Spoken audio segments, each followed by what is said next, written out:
Hello Sewani साथीहरू, आज चाहिँ मैले काँक्रा र आलुको अचार बनाउँदैछु साथीहरू। अचार बनाउनुको लागि चाहिँ मैले यहाँ तिल अन्त कम्ती तोरी मिक्स गरेर भुटेर चाहिँ सिलौटोमा पिस्दैछु है।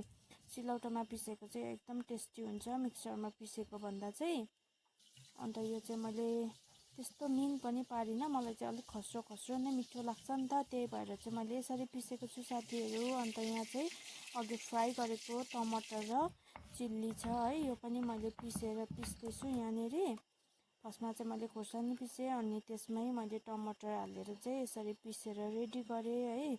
सबै रेडी गरिसकेर चाहिँ मैले यहाँ तपाईँहरूलाई देखाउँदैछु। यहाँ चाहिँ मैले बस्तीको हरियो काँक्रा काटेर रेडी गरेको छु, अन्त कम्ती आलु पनि रेडी गरेको छु। अन्त यो चाना र मटर चाहिँ अप्सनल हो, तपाईँहरूले हाल्दा पनि हुन्छ नहाल्दा पनि हुन्छ। मेरो चाहिँ नानीहरूले एकदमै मन पराउँछ चाना मटर, त्यही भएर चाहिँ मैले यसरी हाफ बोइल गरेर राखेको छु साथीहरू। अन्त अघि पिसेको यो तिल भइहाल्यो है। अन्त यहाँ मैले प्याज पनि काटेर यसरी राखेको छु।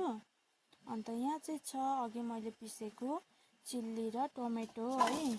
अब चाहिँ मैले यहाँ एउटा सुक्खा भाँडामा हालेर चाहिँ यसरी रेडी गर्दैछु मिक्स गर्नुको लागि। अन्त यहाँ मैले चाना पनि मिक्स गर्दैछु साथीहरू। यो चानाहरू चाहिँ तपाईँहरूले नहाल्दा पनि हुन्छ है, यदि तपाईँहरूलाई मनपर्छ भने मात्रै हाल्दा हुन्छ। अन्त यहाँ चाहिँ मैले अघि काटेको प्याज है यसरी पालै पिलो सबै हालेर चाहिँ मैले यो अघि पिसेको तोरी र तिल हालेको छु साथीहरू। तपाईँहरूले तोरी पनि अप्सनल मात्रै हो, हाल्दा पनि हुन्छ नहाल्दा पनि हुन्छ है, तर तोरी हाल्यो भने चाहिँ एकदमै मिठो टेस्ट आउँछ। अन्त यहाँ मैले कम्ती लाल मिर्च पनि हालेको छु है। अन्त यहाँ स्वाद अनुसार नुन, अन्त यहाँनिर चाहिँ मैले कम्ती मेथी रेडी गरेको छु फुराउनुको लागि। अन्त यहाँ चाहिँ मैले अघि फ्राई गरेकै तेल है, अघि मैले फ्राई गरेको चिल्ली र टमेटोकै तेल कम्ती उब्रेको थियो, त्यसमै चाहिँ मैले मेथी फुराएर चाहिँ कम्ती हल्दी हालेर चाहिँ मिक्स गरेको छु साथीहरू। अब चाहिँ मैले यो सबै हालिसकेर चाहिँ यसरी मिक्स गरेको थिएँ है।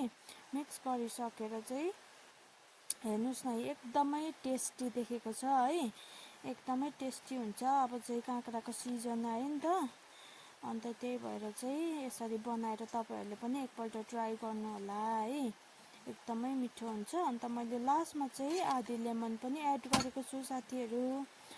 लेमन एड गर्दा चाहिँ एकदमै अमिलो अमिलो टेस्ट आउँछ नि त, अन्त त्यही भएर चाहिँ यहाँ हेर्नुहोस् होला एकदमै खाउँ लाग्दो टेस्टी भएको थियो है साथीहरू।